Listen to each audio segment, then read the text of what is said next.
Assalamualaikum warahmatullahi wabarakatuh dan selamat siang.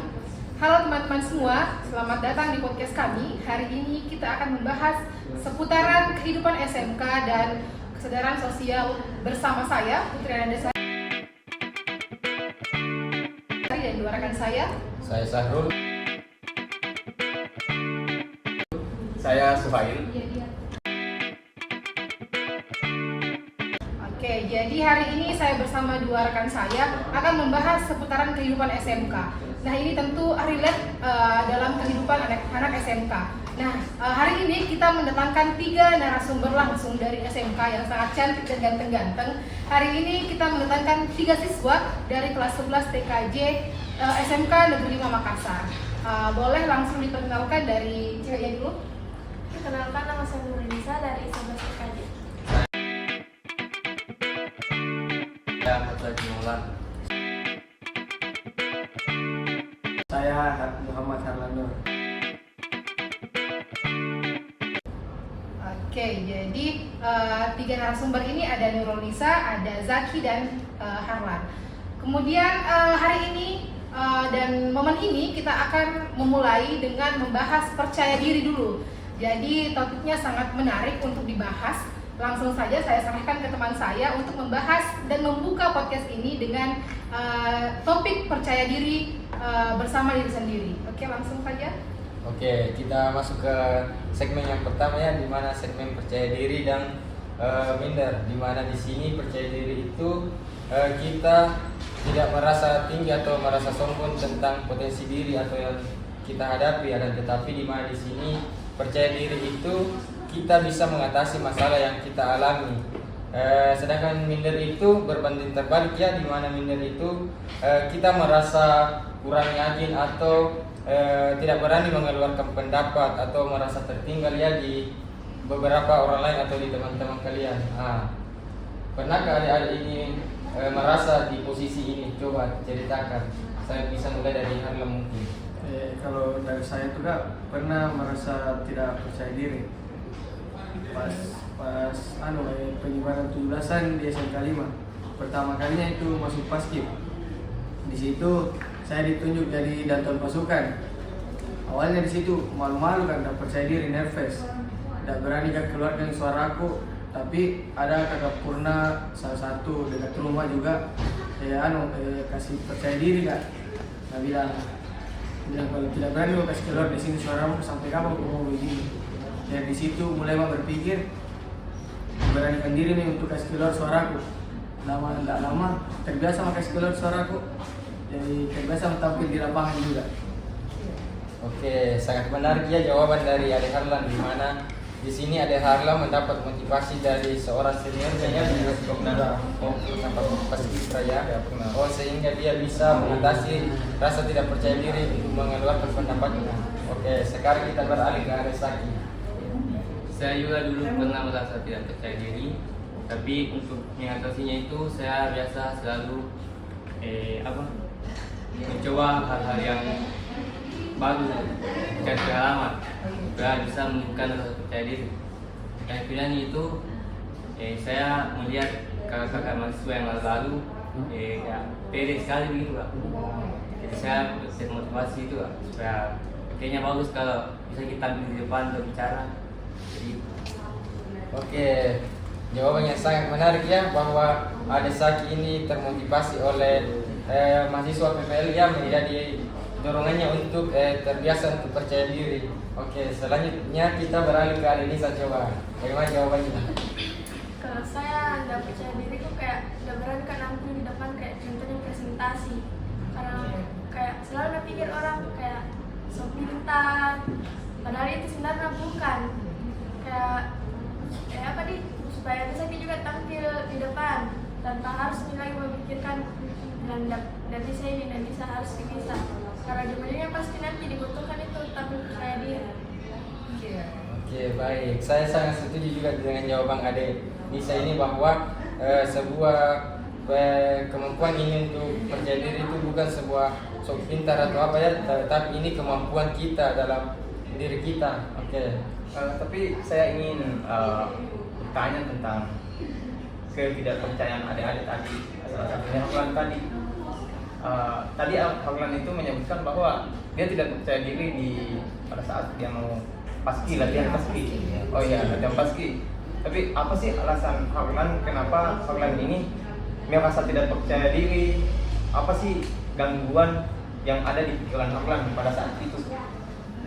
Pada saat itu tuh kak, gangguan yang gue dapat itu malu-malu kak, tampil di depan banyak orang. Oh, iya. Kayak nervous, banyak orang di depan, malu-malu ke sekolah. Oh berarti pengalaman pertama nih.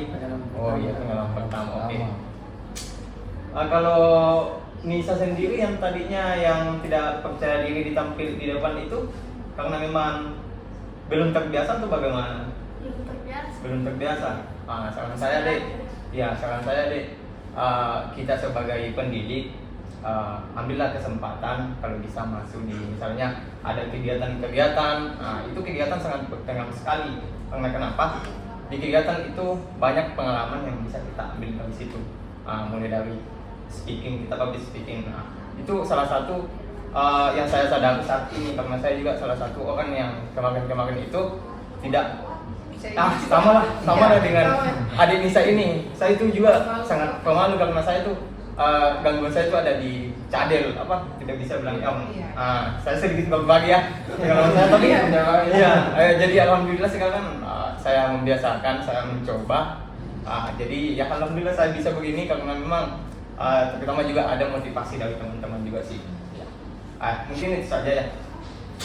Kemudian mungkin kita bisa beralih ke topik berikutnya mengenai manajemen stres. Bagaimana kalian menghadapi tugas-tugas di sekolah jika tugas kalian menumpuk? Kira-kira atau mungkin mulai dari Thailand? Oh iya, saya saja ya. Oke, tadi kan kita sudah membahas tentang kepercayaan diri dari adik-adik. Saya penasaran di adik-adik ini, bagaimana sih ketika kalian merasa stres ketika mendapatkan sebuah tugas kalian itu banyak sekali, jadi kalian mengalami stres, pusing, dan selebihnya begitulah. Terus bagaimana cara adik-adik itu mengatasi? Mungkin bisa dimulai dari Taki. Cara saya untuk mengatasinya itu Kak, saya itu mengerjakan tugas yang paling mendesak dulu Kak. Iya. Pengejar deadline ternyata juga ya. Oke. Biasa Taki ya. Supaya nanti juga gurunya tidak marah-marah. Oh iya. Jadi dia mendahulukan yang mendesak dulu. Iya. Oke, bisa langsung ke Nurulisa dulu. Kira-kira bagaimana caranya mengatasi stres jika tugasnya banyak dan menumpuk? Kalau saya kayak sambil dengar musik. Ada tugasnya. Iya. Sama kalau bisa aku cicil Oke. Kemudian terakhir di Harlan. Kalau saya tuh kalau mengalami stres tentang tugas, biasa ingat kan dulu merenung kan di atas. Oke. Tugas. Apa yang dibayangkan pada saat renungan apa? Iya, pikiran kosong saja. Langsung Tapi tidak aku sampai mana jadi.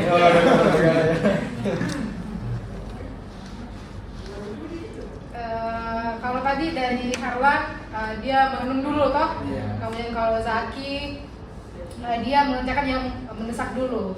Kemudian Nisa, dia sambil mendengarkan musik biar stresnya berkurang sambil juga mengerjakan. Oke, jadi setiap siswa ini berbeda-beda pendapat. Mungkin tambahan dari Harlan atau Zaki, masih ada tambahan kira-kira cara kalian untuk supaya tugasnya selesai? Kira-kira kalian bagaimana? Ada strategi khusus kah atau apakah yang kalian lakukan sehingga tugasnya walaupun tugasnya menumpuk tetapi tugasnya itu selesai di waktu yang tepat? Kalau dari saya itu kak, sebisa mungkin kalau ada waktu luang tak, kerja memang bagi tugas tak. Jadi supaya itu yang tertumpuk bisa terselesaikan satu demi satu. Oke, bisa juga.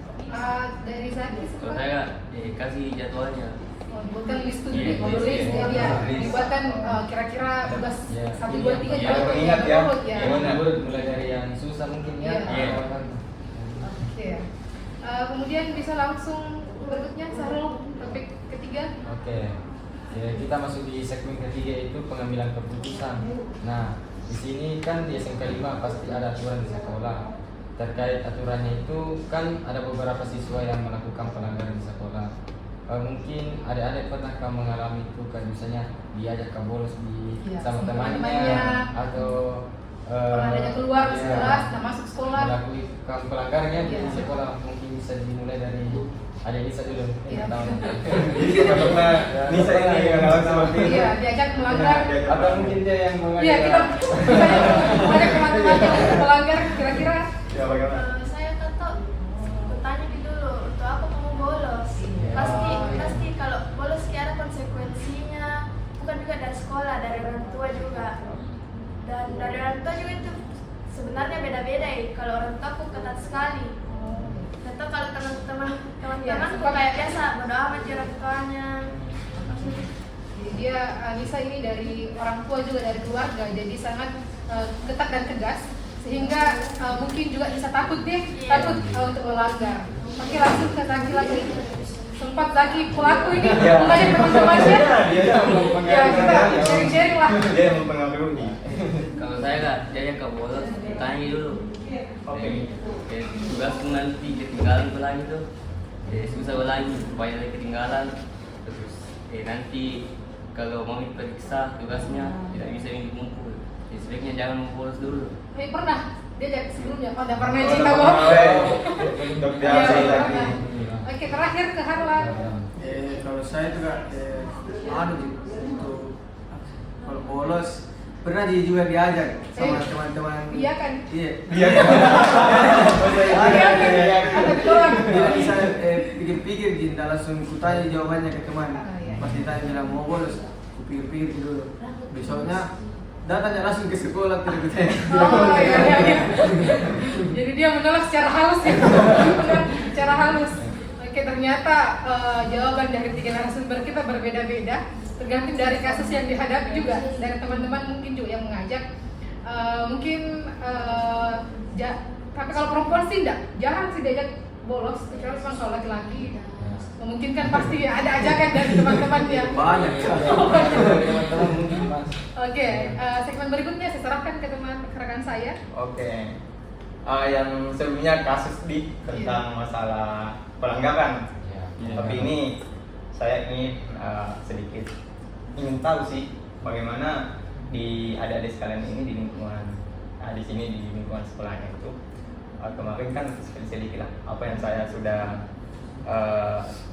pernah lihat di sosial media itu ada sebuah kejadian di sini tidak apa-apa lah jadi kalau Iya. di Yanto jadi karena kenapa sebelum saya masuk di sini sebagai mahasiswa PPL itu saya agak tegang sih karena kenapa banyak dari suara-suara dari lobby itu Iya. mengatakan bahwa Iya. di sekolah ini sering kali beberapa Iya. berkelahi tabrakan betul gitu kan? Untuk itu kan sebenarnya tidak di. Oh tidak Iya. gitu. Oh berarti tergantung orang dari luar dia duluan di oh, sini. berarti dari Biasanya dari masih dari ada Iya, Iya. pas dari luar langsung mau masuk ke dalam. Oh. Jadi tidak pernah ada siswa yang memulai gitu. Iya. Jadi selanjutnya juga oke, kita dari dok sekolah kita masuk di kelas saja kali di yang misalnya ketika kalian mendapat sebuah konflik atau permasalahan di dalam kelas entah dari circle atau teman-teman kalian, bagaimana sih adik-adik ini menyikapi ketika kalian punya masalah dengan teman kalian? Mungkin dari aku sendiri bisa memberikan pendapat sedikit ya. Kalau masalah itu kak, saya biasanya wajah langsung bicara berdua. Oh ya. Langsung kutanyakan bilang apa masalahmu sama saya, kenapa utarakan langsung ke saya supaya saya juga bisa introspeksi diri. Oke. Untuk Nisa, bagaimana? Kalau saya aku diami dulu kak, baik sendiri. Oh, jadi ada strategi perbedaan strategi ya. Jadi dalam menyelesaikan masalah ada yang secara diam-diam nanti lulus sendiri, kemudian ada juga yang berbicara langsung. Tapi bagaimana solusinya kalau diam balik? Ya. Dia Dia dijawab dengan diam balik. Ya, Diam sama-sama balik. saling mendiami ceritanya. Bakalan Sama-sama dia. Oh jadi nanti akan seiring berjalan waktu ya akan berbeda sendiri dengan dia. Oke. Ya sakit sendiri. Sakit sendiri punya cerita enggak? Kalau saya nggak ambilkan dulu waktu untuk diam dulu Kak. Oh diam juga. Ya, sekitar emosi dulu Kak. Oh, iya. Iya, supaya tidak kalau bicara ini tidak ada sifat emosional sih. Iya, bagus so, juga, iya. ya, bagus. Supaya tidak emosi ketemu emosi, api Iya. dengan api, jadi harus ada meredam emosi dulu satu orang. Oke. Bagus juga karena bisa mengontrol Iya, bisa mengontrol emosi. Nah ini juga tujuan kita mengadakan sharing-sharing ngobrol-ngobrol ini biar kita bisa tahu bagaimana kalian mengontrol emosi kalian, kepribadian kalian, bagaimana dalam menyikapi sebuah masalah. Ternyata hasil dari 3 narasumber kita berbeda-beda dan sangat menarik ya. Ada yang diam, kemudian ada juga yang berbicara, ada juga yang meredam emosinya dulu sebelum berbicara. Dan jawabannya juga sangat luar biasa sih menurut saya. Oke, kali ini sudah terjawab semua 4 sesi dan sangat menarik untuk kita bahas pada hari ini dan sangat bermanfaat untuk kita semua dan juga mungkin nanti ke penonton-penonton. Kalau kalian suka dengan video dan pembahasan ini, kalian boleh sharing ke teman-teman kalian. Satu pesan sebelum menutup perjumpaan kita, saya sebagai host dan mahasiswa PPL memberikan saran, semoga kalian kedepannya bisa saling menjaga hubungan satu sama lain. Kemudian kalau kalian mengambil keputusan menghadapi masalah, baiknya dipikir terlebih dahulu sebelum bertindak. Nah, tiba di penghujung acara, kami dari tim 1 dari SMK Negeri Makassar menutup perjumpaan kita hari ini. Sekian, assalamualaikum warahmatullahi wabarakatuh. Stay positive and keep growing. Bye bye. Dadah.